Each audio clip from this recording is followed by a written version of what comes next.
But we're going to be talking today on the topic of massive action. And like, what does that look like? And like, what's the impact of having massive action in our business, as CODs, in your personal lives? Really, the idea of taking massive action is something that encompasses all areas of your life. And it either has a positive impact or a negative impact in regards to what you're up to, like what you're trying to draw closer to you.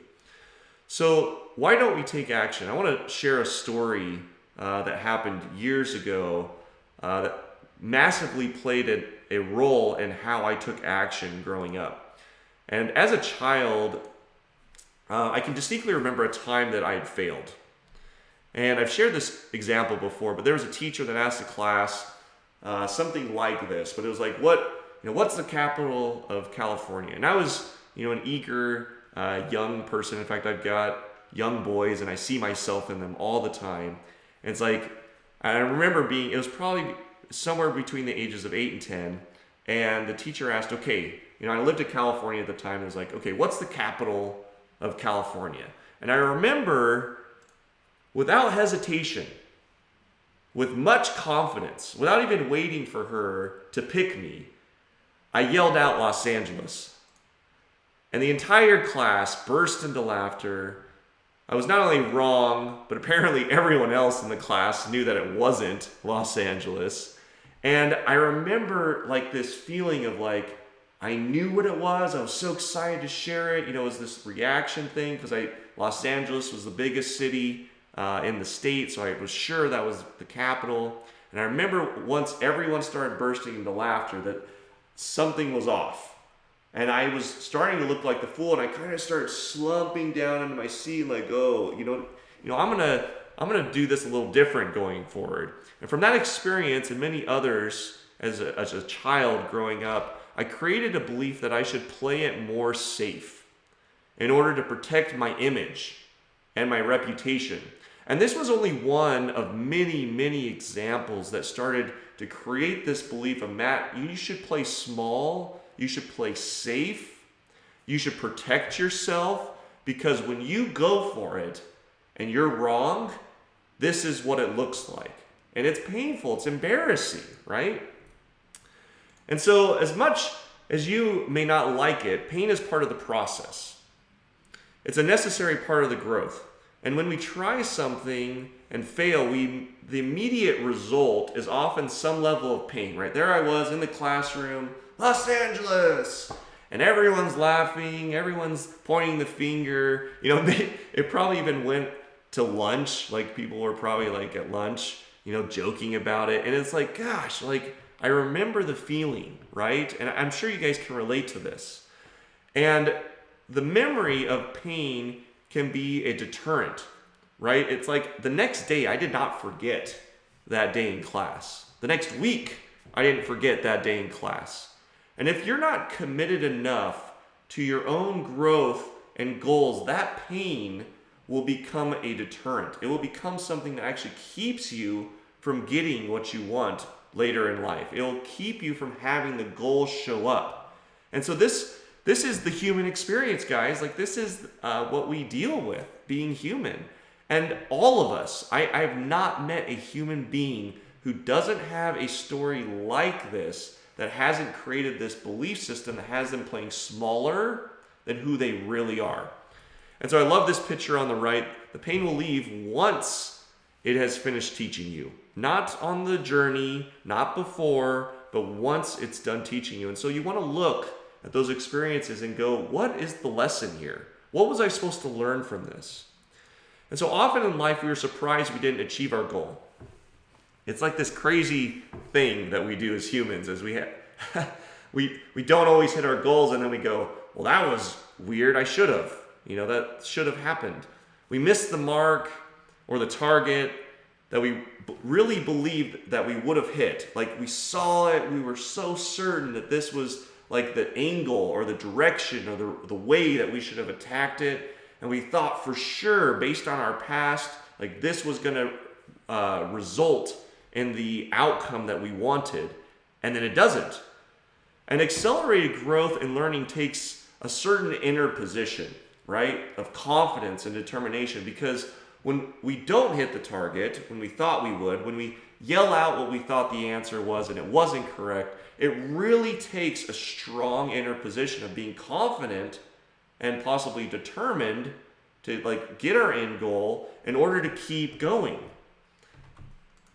And so this is what will cause you to try to do the impossible. This is why often we've taken our goals and we've lowered them, because the goal of having it all, the goal of winning in every area, the goal of being this superhuman that you really are, like this goal seems impossible. And it really takes an inner position of confidence. It really takes an inner position of knowing who you really are to keep getting back up. And you'll see that with so many people who've gotten access to this. And so when we miss our target, we are often surprised by the outcome. We often are confused like how to get back up. It's like, okay, I took the shot and I missed it. I spent all this money and it didn't result in like a return, or I made this investment and it didn't happen the way I wanted, or whatever, right? There's examples of this in every area of our life. The part that we really struggle with is getting back up. And rather than taking more action, we often choose one that is a clever counterfeit, meaning that we think this other thing that we do is actually another attempt at the target, when in reality, it isn't. We think we're taking action, but instead we're actually avoiding it. Internally and often socially, it seems we are doing what should come next, like what's natural to come next, when in fact, we are not. And so we're going to get underneath this as we go through this training. We're going to get underneath, like, what is this thing, this counterfeit activity, this counterfeit action or illusionary action that we think is going to get us closer to our target that actually doesn't. And before we get into that, I want to talk to you about the difference between pain and suffering. Pain is required. Pain is required. If you think you can go after your goal and not experience pain, you have missed the boat. Like you are living in an illusionary world. But what I will say is suffering is not required, and there's a distinct difference, and let me kind of help define that. I define suffering as the internal abuse that you do again and again after the initial pain or mistake was made. Like for me, there I was in the classroom, and I was like, Los Angeles!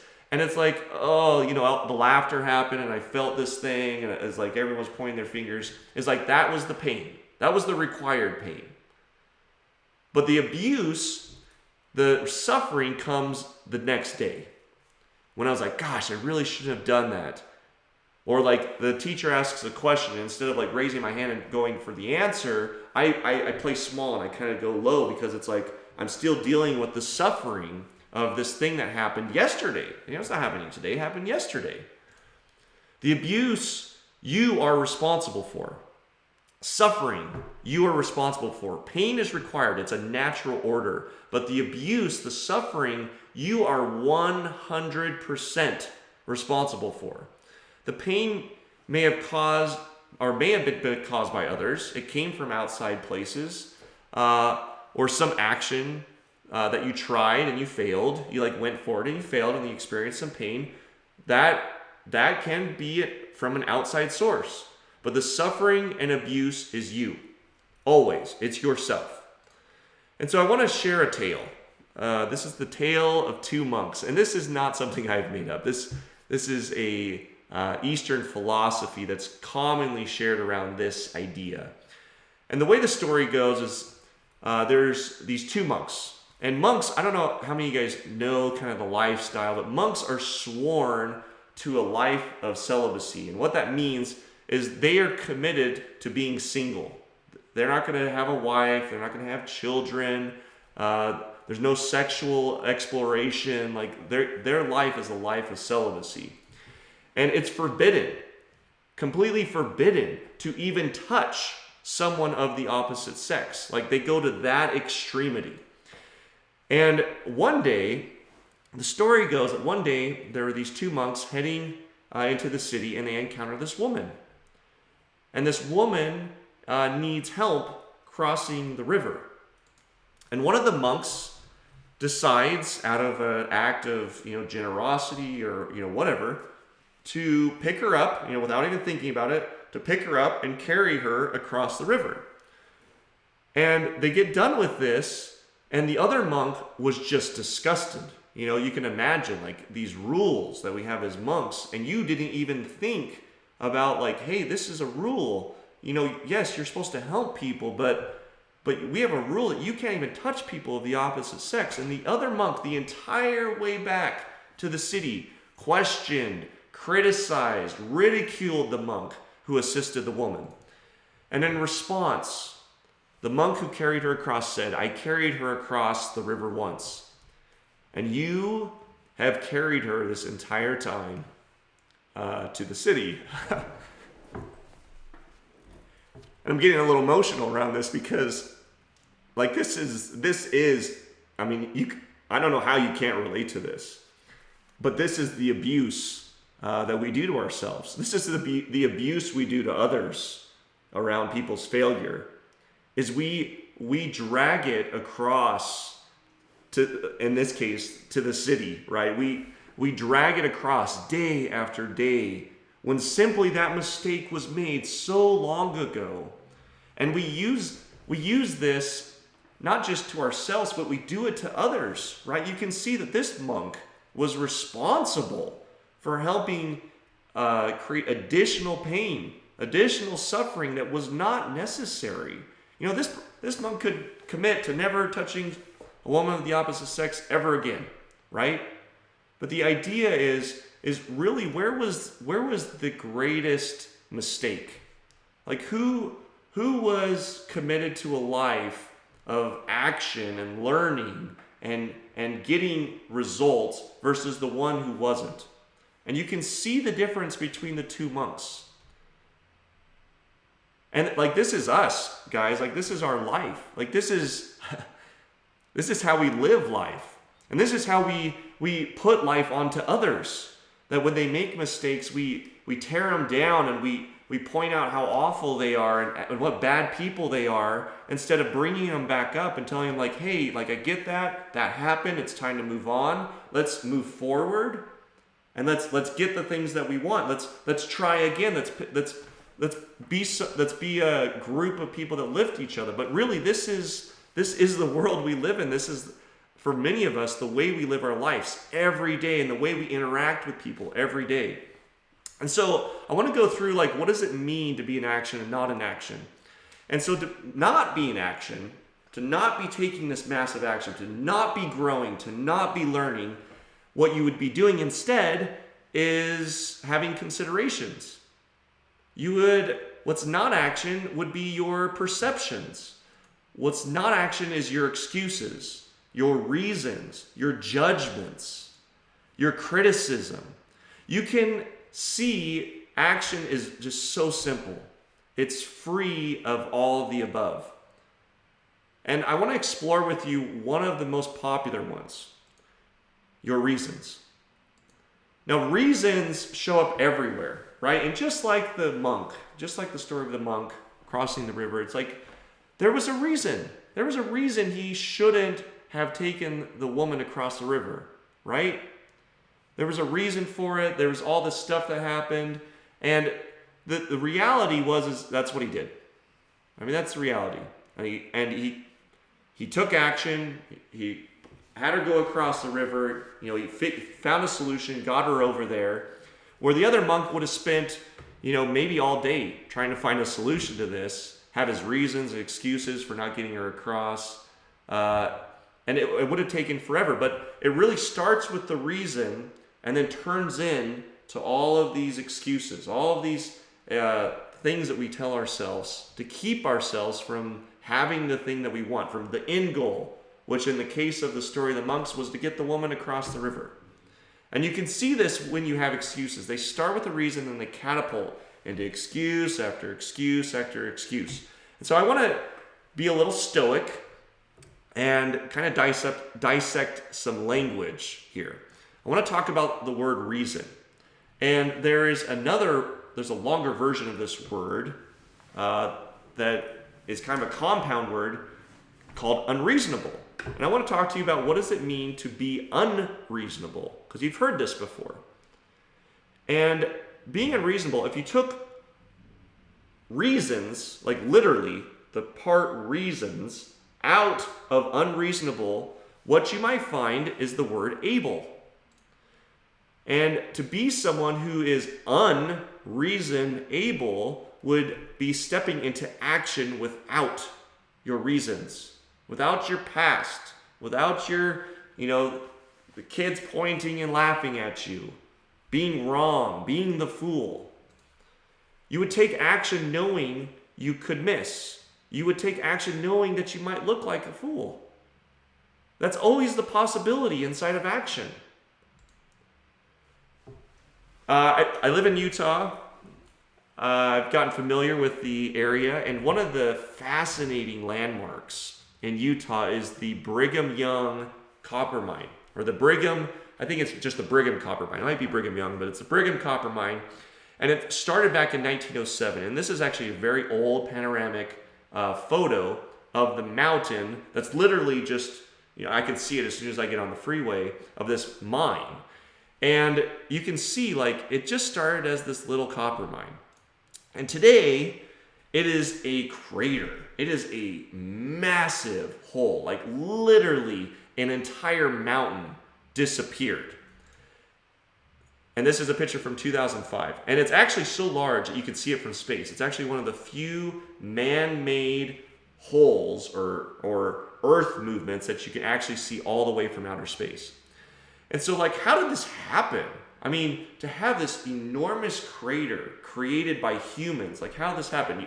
A lot of people in spiritual texts have heard, what does it take to move a mountain? And it's like the faith of just a mustard seed, right? You've heard that in spiritual texts. And what does that mean? What does it mean to have the faith of just a mustard seed? It's to know yourself as someone you're not. It's to take action in a way that could have you fail. And so what does that look like? On the court, what does that look like? And what I would ask is, what if you just started moving the mountain? In whatever area of your life you're trying to attract more of, you're trying to get closer to. What if you just stopped with all your reasons, all your excuses, all your perceptions, all your talking about it with other people, your judgments? What if you just dropped all of that? You grabbed a shovel around that area of your life and you just put it in the ground and you took a scoop? What if you got out of all that and you just started doing it? Where do you do this? What areas of your life do you find that this is something you do? This is an active part of something that you do in life. Do you do it when you're dealing with conflict? Do you do it when you're making requests? Do you do it when you're asking for registrations? Do you do it when there's something you want that you just don't have enough of? Or there's something that you want more of? Do you do this when not seeing the output desired? It's there was a goal, there was a target, I aimed back, I went for the shot, and I missed. Anywhere you lack integrity or keep hitting a wall around growth or development, there's that cycle that just keeps happening over and over, it's this dance you keep doing with this thing, you can just know that what's missing is action. So massive action. There's an experience of yourself when you're taking massive action. There's this feeling of being alive when you're taking action. There's this feeling of knowing what it feels like to be alive. And many of you know what it feels like not to feel alive. It's that feeling of depression. It's that feeling of sadness. It's that feeling of almost like this pressure that's being put on you. You know what I'm talking about. There's no one that hasn't experienced some level of this. And really it comes from this lower vibration, and it's really the feeling of death.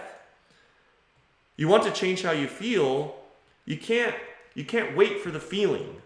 You can't wait for the feeling to take action. Oh, I'll do that when I feel like it. How many of you guys have used that excuse? Oh, well, I'll start doing that once it feels right.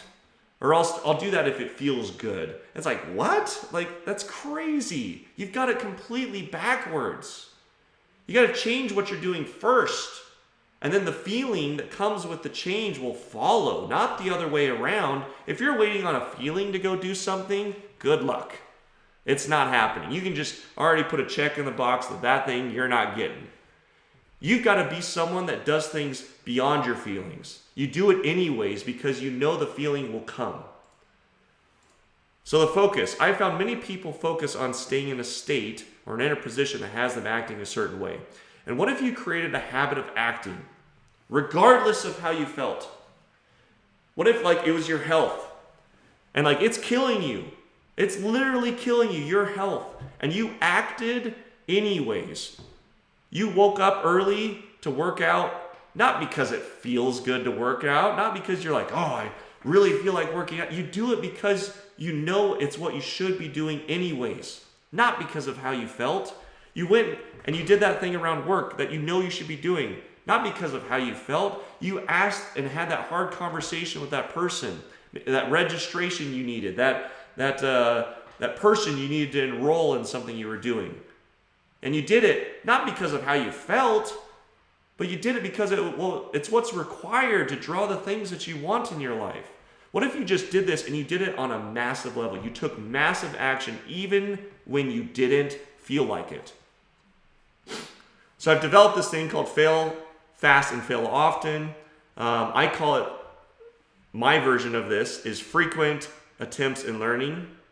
And you want to get good at this. There are books on this. In fact, there's a book titled Fail Fast and Fail Often. It's really this idea that you've got to get in, you've got to do this often, you've got to have frequent attempts in learning in order to start drawing the things you want. And this is the redefinition.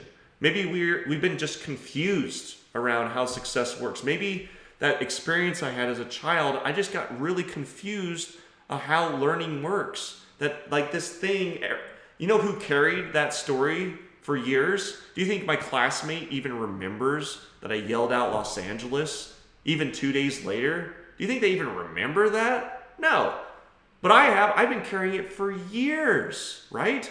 And so maybe people who have it all have failed the most. Maybe failure has no meaning. Or we could upgrade it to this new meaning of frequent attempts in learning.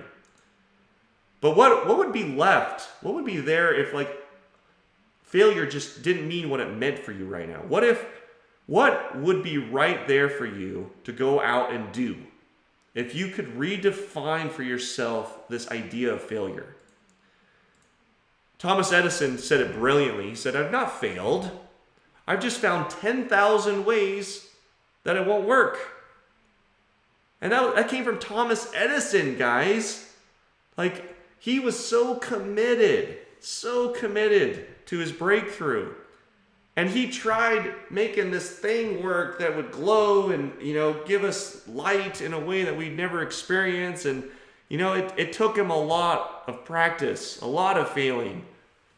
The fact that he said 10,000 ways is probably literal. He probably tried 10,000 ways to get that to work, and it didn't. Or how many of you guys have heard this one? I've missed more than 9,000 shots in my career. I've lost almost 300 games. 26 times I've been trusted to take the winning game or the game-winning shot and have missed. I've failed over and over and over again in my life, and that's why I succeed.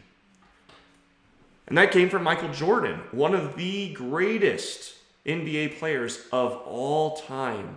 And you can see through the great ones, through the eyes of those who have success, what failure actually means to these people. And how we just had it wrong. How my 8-year-old self just had it radically wrong. So if you haven't failed or succeeded, you're not in action now, guys. That's what we need to be looking at also. A lot of you are thinking, well, I'm not failing. It's okay, but you want to watch out for one of the counterfeits here. You are in the past talking about it, considering why or why not to get into action. That's not action. Living in this idea, if you're failing or succeeding, you are in action. If you are taking score and you're seeing that you're not hitting the scoreboard where you want to be at, or you can see that you're not moving in the direction that you want, you're not failing or succeeding. You're not in action. You're not in action around it. You know how you know when you're making a difference in your health and you haven't done anything around it for a long time? Even the act of buying a gym membership, and I know a lot of people have this funny thing, well, I buy a gym membership and I never go, but the act of buying one is an action. That's an action towards your health. The act of buying some dietary supplements, that's an action. The act of taking them in, that's an action. The day you show up to the gym, even though you're carrying all your weight, you're not toned, you're not fit, the day you go into the gym, that's action. Now, you may not come out looking like the person you want to be that same day, but you are on that path. You are having success towards that goal. Doing nothing or inaction is also action. And I want to be very clear around this. This is one of the counterfeits. Doing nothing is doing something too. Look at the results of the mountain you have been trying to move, right? It's like, oh, I'm not going to put the shovel in yet. First, we're going to examine how wide this mountain is. How long is this going to take me? Maybe I should buy some or get some different tools. I'm going to go consult with this. Oh, you know what? Actually, let's go talk to my friends where we've got lots of judgments and negative talk, and I'll relate this to things in my past about how hard this is going to be. It's like, no, doing nothing is something too, but you just want to see that it's degrading. You want to see that it's not powerful. It's not going to get you what you want.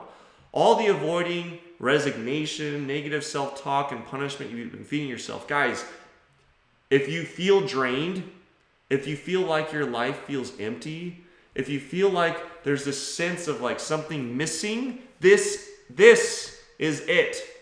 Because it is draining. This activity that you've put yourself through, that you've learned. Like we've all learned it from our past. It's life draining, and if you have a sense or a feeling of that, it's because of this. So it's all learned, guys, and none of us in this room or in this meeting are exempt from this experience. That's the brilliance, is we're all in this together. And failure is really what we learned. And it's just time to forgive this thing. It's time to forgive the belief that we've been carrying around failure. It just doesn't work. It doesn't give you what you want. All the punishment, all the shame, the guilt you've been carrying around, all this like bringing it back up in your mind, carrying it with you over and over and over, day after day after day, all of that you do to others, you've been giving yourself and others this thing that it just doesn't work, right? And we go around everywhere doing this, and really we wanted to fix this, forever ago. And today is the day to make a shift. Today, it's time to be open to seeing your failures like radically different. Like today I'm taking a stand for myself that like I'm going to take on failure with a radically different approach. I'm going to take on failure like Michael Jordan. I'm going to take on failure like Thomas Edison. Like, now is my time, and I'm going to start taking massive action regardless of what people say, regardless of what my classmates might think, regardless of what my peers in the room might think. I'm going to take massive action because I know that it's that in and of itself that's going to draw me closer to my goal. That's it. And with that mic drop, guys, I'm going to leave you guys. Before I get off, I just want to acknowledge you for being on this webinar, just for being here, right? To take time out of your day to be with us and to like be looking at yourself in a way that I would say 90% of the world's population just doesn't do. Like it takes someone to be sitting here examining and looking at yourself and like really peeling back the layers on the onion to really be discovering like who you are and what your greatness really could look like. So just good on you guys, and thank you for being here.